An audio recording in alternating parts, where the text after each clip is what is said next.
મામા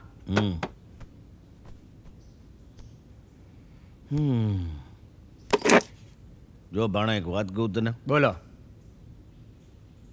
આપણને છે ને આપણી સભ્યતા અને સંસ્કૃતિ છે ને એ જ આપણને દુનિયાથી અલગ પાડે છે. જો બેટા, આપણો જે જીવન જીવવાનો રસ્તો છે ને એ દુનિયાથી હાવ અલગ છે. તારો તો ઠીક, પણ તારા મામાનો વિચાર તો કરવો જોઈએ કે નહીં? હે, પત્ની બેહી રહે, પતિ પોતા મારે, પત્ની બેહી રહે, પતિ શા બનાવે. સારું લાગે આ? મામા એમાં થયું એવું છે કે હા, તું તો મહિલા સશક્તિકરણમાં માનું છું ને. ફલાણું ઠીકણું પૂછડું આ બધું છે ને પુસ્તકોમાં સારું લાગે.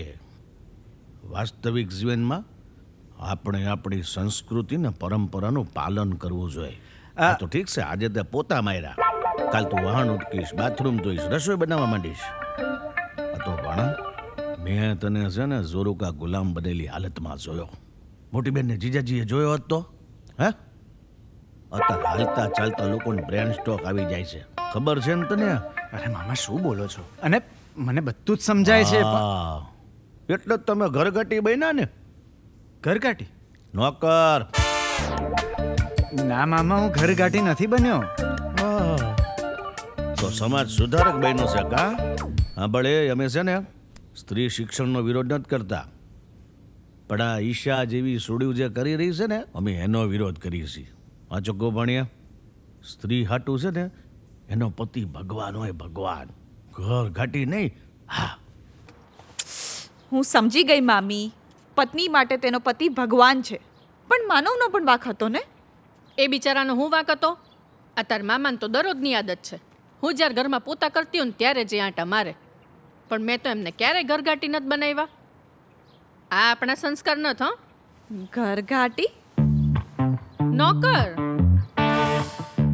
મારી વાત માન, માફી માંગી લે માનવની, બે હાથ જોડીને. હન ધોઈ હારું થઈ જશે. હું માફી માંગુ, એ પણ હાથ જોડ. I can't do that. કરવું પડે ઘર માટે. આ સોશિયલ મીડિયા છોડી દો ને તમારા સંસ્કારને ટાઈમ આપો.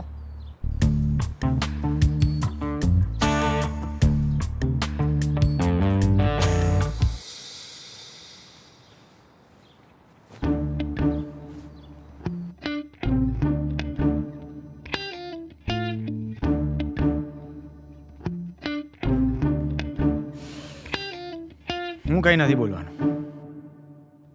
Thank you. હવે તું બોલીશ. સોરી. કેમ ભાઈ? ભાઈ નથી તારો. Shut up. તારી ભૂલ હતી. પોતું કર્યું ત્યાં પગલાં પાડીને તે બગાડ્યું. હા, તો you could have lectured me for that. એમાં રામુ કાકા બનાવવાની ક્યાં જરૂર હતી? હું આખો દિવસ ઘરઘાટી બનીને કચરા પોતું કરતી હોઉં છું, ત્યારે તો તને કોઈ પ્રોબ્લેમ નથી. કેમ? તે શું કર્યું? મારા મામાની સામે મારું નાક કપાવ્યું. તને ખબર છે મારા મામા કોણ છે? આ ભારતીય સંસ્કૃતિ અને સભ્યતાના એક વિદ્વાન પુરુષ છે. હું તો વેસ્ટર્ન કલ્ચરની પ્રમોટર છું નહીં? એમના ભાણા પાસે પોતું કરાવ્યું. તને ખબર છે તારી મામીએ મને કેટલું સંભળાવ્યું, જાણે એમની ફેમિલી વેલ્યુઝ પર મેં આટમ બોમ્બ ફેંકી દીધો હોય. અરે કેટલું લાઉડ રિએક્ટ કરે છે તું. સ્વીકારી લેને કે મારી ભૂલ થઈ ગઈ છે, હવે નહીં થાય. સિમ્પલ. મેં ભૂલ નથી કરી, તારી ભૂલ છે. એક ભૂલની આટલી મોટી સજા ઘરઘાટી? How ridiculous. How dare you talk to me like that? Isha, now you are dominating me, okay? It's not dominance. It's my right to freedom. And remember this. It's 2026, not 16th century. એટલે 21મી સદીમાં પતિને ઘરઘાટી બનાવવાનું ક્યાંય નથી લખ્યું. ઘરઘાટી શું કરે છે? હા? ઓય, એ તારી સજા હતી. અને હવે તું ભૂલ કરીશ ને તો તને ઘરઘાટી શું, તને રસોઈયો અને ડ્રાઈવર પણ બનાવીશ. Isha, now you are crossing all your limits. હા, એ લિમિટ્સ છે ને તમે પુરુષોએ જ નક્કી કરી છે. આઈ એમ લિમિટલેસ. બસ હવે મારાથી નહીં સહન થાય. હું પણ કંટાળી ગઈ છું તારા ડોમિનન્સથી. આ તો પડી જઈએ ને છૂટા. Very good idea. રોજની કટકટથી તો છૂટીશ. હા, તો હું ડિવોર્સ માટે અપ્લાય કરી જ દઉં છું. All the best.